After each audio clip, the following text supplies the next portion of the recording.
In a small village, there lived a weaver named Jonah, known for his skill with cloth and for his quick temper. If a customer spoke sharply, Jonah answered more sharply.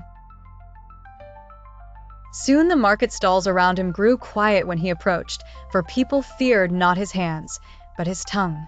If a neighbor disagreed with him, his words flew out like stones. One afternoon, after a long and tiring day, Jonah sat outside his shop and heard two young men arguing near the well. Their voices rose quickly. One accused the other of deceit. The other returned insult for insult. You are no better. Jonah, still burning from his own troubles, was ready to join the quarrel and clear his mind by saying what he thought. But then he noticed an old widow standing nearby, waiting to fill her jar. She was listening. She was not entering the dispute. When the men grew silent for a moment, the widow spoke gently. You both want to be heard, but neither of you is hearing. She asked each man to repeat the other's complaint before answering. What did he say? He said you hit him. They learned that one had misunderstood the other's intention entirely, and the offense had grown larger in their imaginations than in truth.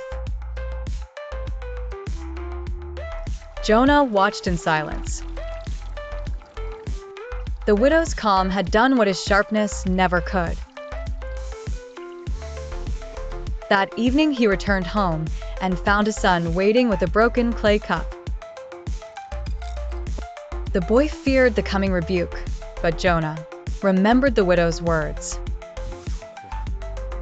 He breathed deeply, asked what had happened, and listened. The story was clumsy and honest.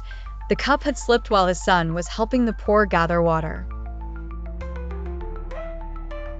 Jonah's anger, which would have burst forth in an instant, faded. He held his son, praised his desire to serve, and together they mended what could be mended. From that day, whenever Jonah felt his temper rising, he would pause before speaking. He learned that silence, when joined to love, can be wiser than a hurried defense. His home changed first, then his shop, and at last his whole village noticed that his words no longer wounded as before, they healed. The lesson is this: be quick to listen, slow to speak, and slow to become angry, for a restrained tongue guarded by love can turn conflict into peace.